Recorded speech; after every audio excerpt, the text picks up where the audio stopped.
Assalamualaikum warahmatullahi wabarakatuh. Kawan-kawan, kali ini saya mau belajar bagaimana cara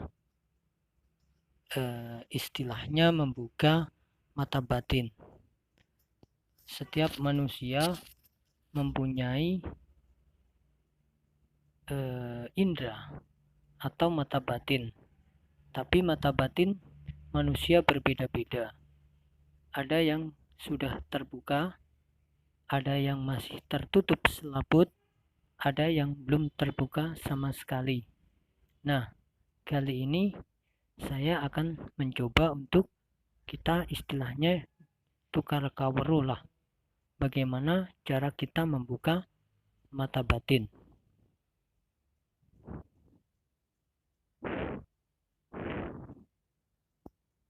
Bagaimana caranya?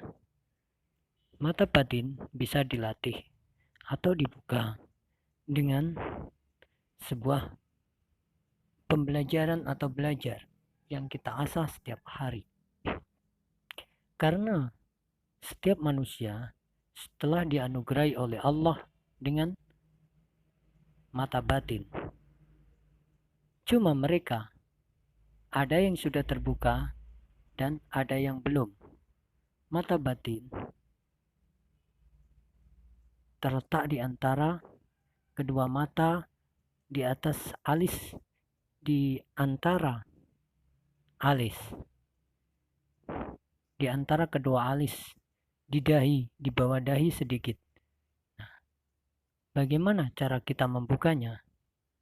Cara kita membukanya adalah dengan melakukan ini misalnya adalah sebuah titik. Nah, ini sebuah titik hitam. Mari kita asah dengan baik. Nah, titik hitam ini kita coba berlatih. Kita pandang. Kita pandang dengan rileks saja. Kita pandang dengan kedua mata kita tanpa berkedip. Lakukanlah selama 5-10 menit kalau tahap awal. Titik ini kita pandang terpusat, fokus terpusat. Nah, titik yang saya kasih hitam ini kita pandang selama 5-10 menit tanpa berkedip. Lakukanlah setiap hari rutin. Lalu, apa keuntungannya kita melakukan pembelajaran seperti ini? Bagi kalian yang suka dengan dunia misteri, sangat mengasihkan. Sebab apa? Sebab kalau mata batin atau indera kalian sudah terbuka, otomatis kalian akan dapat melihat makhluk-makhluk halus atau makhluk-makhluk astral yang tidak kasat mata. Semua itu butuh proses cara melihatnya. Tidak segampang kita membalik telapak tangan. Kita harus belajar, mengasah dasarnya dulu. Lakukanlah setiap hari 5-10 menit tanpa berkedip. Otomatis mata akan menjadi perih.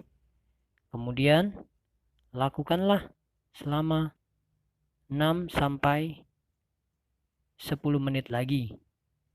Kemudian lakukanlah besoknya lagi. Kalau kita kuat, lakukanlah sampai 20 menit tanpa berkedip. Bahkan sampai 1 jam tanpa berkedip. Nah, lakukanlah pada titik pusat. Kita tidak usah memandang kemana-mana. Ke arah manapun kita tidak usah. Lakukanlah dengan memandang satu titik hitam pada tembok putih. Lakukanlah setiap hari. Rutin. Insya Allah diiringi berdoa, mata batin kalian akan terbuka. Mata batin yang tertutup oleh selaput tipis akan terbuka Dan kita insya Allah atas izin Allah kita bisa melakukan wisata mistis. Belajar saya dulu adalah dengan menggunakan lilin, atau lilin juga bisa seperti ini. Kita pandang di tempat gelap. Lilin juga bisa. Kita pandang cahayanya di tempat gelap dengan mata tanpa berkedip. Lakukan dengan rutin sampai 20 menit kuat. Mata kita bertahan. Memang perih. Terasa pedih di mata. Lakukanlah. Apabila cahaya lilin itu semakin meredup, semakin kecil, semakin meredup, dan tampak seperti cahaya putih. Nah, itu bisa. Dan yang ketiga, setelah kita berhasil tahap ketiga, itu yang tahap ketiganya. Kita bisa melakukan dengan semacam semedi atau semacam kita menenangkan diri dengan bersila atau duduk santai. Lakukan pejamkan mata. Seakan kita menerawang sesuatu.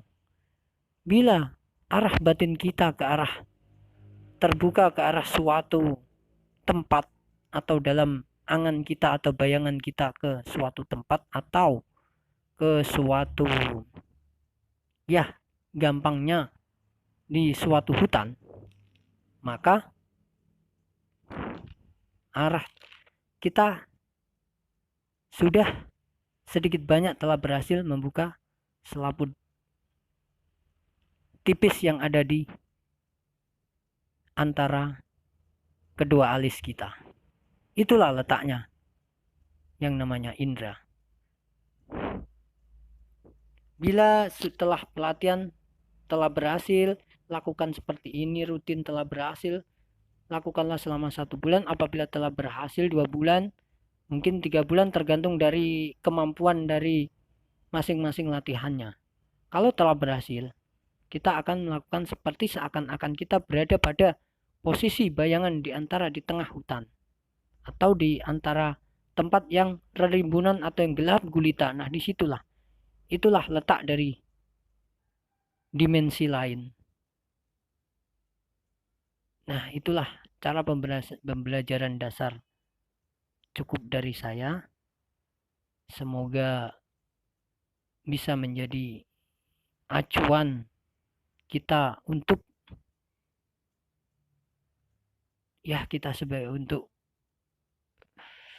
agar kita bisa mengetahui bahwa kita hidup di dunia ini berdampingan dengan mereka.